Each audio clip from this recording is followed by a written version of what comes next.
E aí, pessoal, tudo bem? Vamos para essa aula fazer uma análise do gênero textual conto.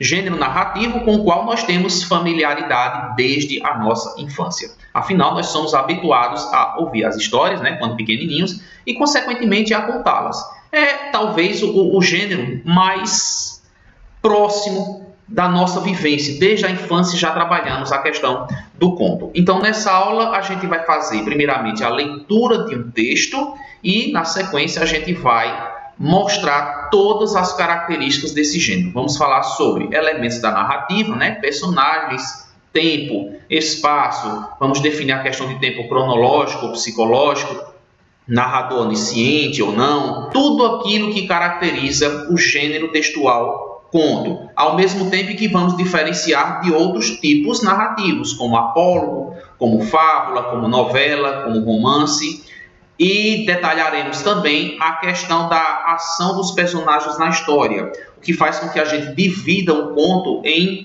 várias etapas. Nós temos introdução, problemática, o conflito, clímax, desfecho. Para fazermos essa análise, escolhemos o texto A Família Gramática. O título pode parecer um pouco estranho. Esse texto está nesse livro aqui chamado Enquanto a Chuva Caía, que é um texto da minha autoria. Esse livro contém 21 histórias, sendo 15 contos e 6 microcontos. Escolhi A Família Gramática por ser uma história cômica e por ser uma história que, por meio dela, é possível a gente perceber facilmente todas as características do conto que eu acabei de colocar para vocês. Falando um pouquinho sobre esse texto, já adianto que, sendo cômico, o grande conflito que acontece na história é o fato de o personagem protagonista, o Sr. Cabral, tentar colocar em seus filhos nomes relacionados às nomenclaturas da língua portuguesa, certo? Era uma forma dele homenagear a Santa Mãe Amada Língua Portuguesa.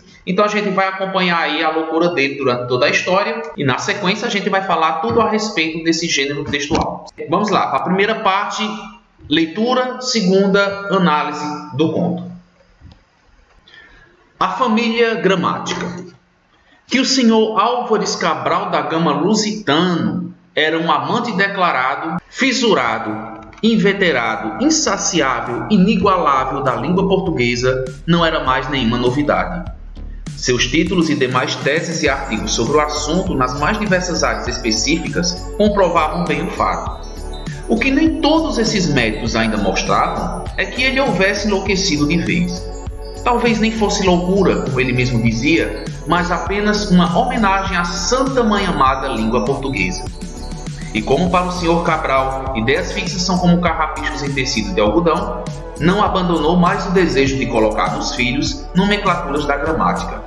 Era para ele essa a mais justa redenção de amor eterno a essa disciplina razão de seu viver.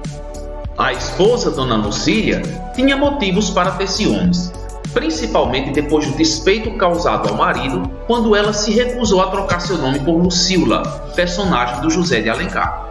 Como se não bastasse, convenhamos, a gramática tinha nome feminino.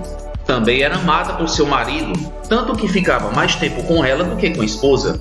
E até na cama muitas foram as noites solitárias porque ela passou sozinha, enquanto seu marido, madrugada adentro, trancava-se no escritório a sós com a outra, a intrusa, a gramática maldita ladra de maridos. Agora, como se não bastasse, Lucília tinha que aguentar a intromissão daquela infame na família. E não houve padre ou escrivão que o fizesse mudar de ideia quando ele resolveu nomear os filhos com nomenclaturas oriundas da gramática. Cabral não era o tipo de marido autoritário. As decisões compartilhava-as com Lucília, que por amor a ele, ou mesmo por rendição às suas loucuras, acatava a tudo, ainda que sem esconder uma cara de desgosto. Se todo mundo pode, por respeito, homenagear um filho com o nome de santo, porque ele não podia fazer o mesmo quando o assunto envolve sua grande paixão, a gramática? Tem gente que homenageia jogador de futebol, time, cantor, ator e tanta celebridade menos importante, porque eu não posso. E não houve argumento que lhe dissipasse essa ideia, nem lamentos que o dissuadisse de tal objetivo. Apenas uma ressalva, a religiosidade de Lucília.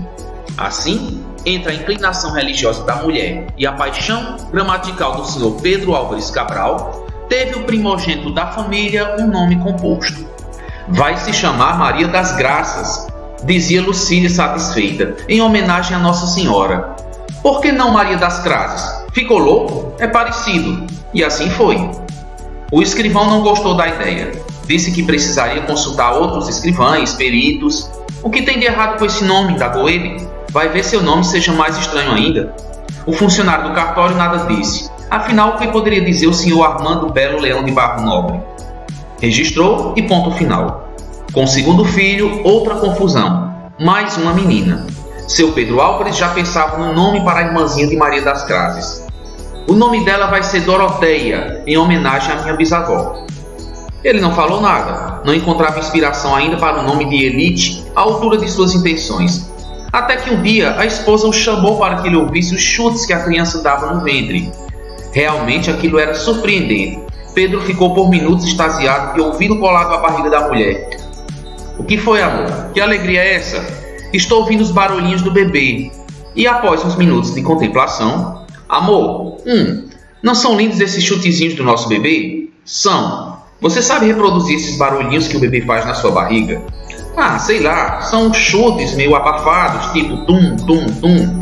É porque nossa querida onomatopeia faz jus ao nome. Onomar o quê?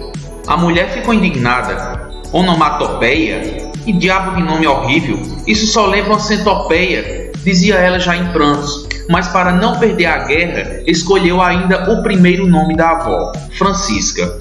Ao invés de Francisca Doroteia, ficou Francisca Onomatopeia. O terceiro filho veio no momento de ascensão financeira. O professor Pedro Álvares, em 4 anos lecionando no ensino superior, conseguiu comprar mobília nova, o carro e a casa. Saiu da pós-graduação para o mestrado e de lá para o doutorado. Foi tamanha a ascensão em sua vida que homenageou essa boa fase com o nome do terceiro filho, José Gradação. 2 anos depois veio a notícia do 4º filho. Dessa vez a mulher não consentiria mais nenhum nome absurdo a este bebê. As bizarrices já haviam feito as crianças serem vítimas de bullying na escola. Já perderam a conta de quantas vezes numa aula de crase, quando a professora apontava para uma frase perguntando onde estava a crase, todo mundo respondia: "Tá ali na cadeira do canto." Ou quando a Francisca chegava atrasada na escola e tinha que bater a porta para entrar na sala. A resposta da professora era irônica: "Entre, senhorita onomatopeia, mas sem sons ou ruídos." E o José? As notas baixas eram a sua cruz. A professora não cansava de repetir nas reuniões que as notas de gradação só regrediam e lembrar que seu nome foi dado por causa de uma gradação ascendente do pai. Mas o que se via era o contrário. O José estava se saindo uma antítese com verdadeiros traços de ironia. Quando ouviu essa reclamação do diretor, não pensou 2 vezes. Antítese seria o nome do 5º filho, Marcos Antítese, ao invés de Marcos Antônio, tendo sucumbido outras vezes. Os 2 últimos filhos, gêmeos, um menino e uma menina, nasceram prematuros, mas bonitinhos e saudáveis. Assim que a menina foi apresentada ao pai, ele não teve dúvidas. Disse à mulher que se chamaria Antônia, em homenagem a Santo Antônio, como ela queria. Não vai fazer nenhuma objeção? Não, dessa vez você venceu. Vou acrescentar apenas o nome Márcia. Que tal? Que tal? É claro que Lucília gostou. Antônia Márcia, um nome muito bonito. Parece que o marido finalmente estava se recuperando de suas manias bizarras. Mas numa distração pelos corredores do cartório veio a surpresa. Segundo ele, houve um equívoco do escrivão ao passar o nome da criança para a certidão. Como assim? Perguntou desconfiada a mulher. Veja você mesma, mas eu advirto que ficou ainda mais bonito do que pensávamos. Não é Antônia Márcia? É Antonomásia. Antonomásia, você só deve estar brincando. Se eu não soubesse que você é definitivamente um maluco, esse escrivão deveria ser processado por ser tão cínico. Concordo com você, mas não reclamei porque respeitei a sua dor. E, aliás, era uma escrivã. Não a culpemos pela sua distração, querida. Ela estava de luto e seu nome é Ana. Em seu pesar, homenageei o nosso menino. Você o registrou com o nome de Paulo, não foi? Sim, querida, Paulo Anato Luto.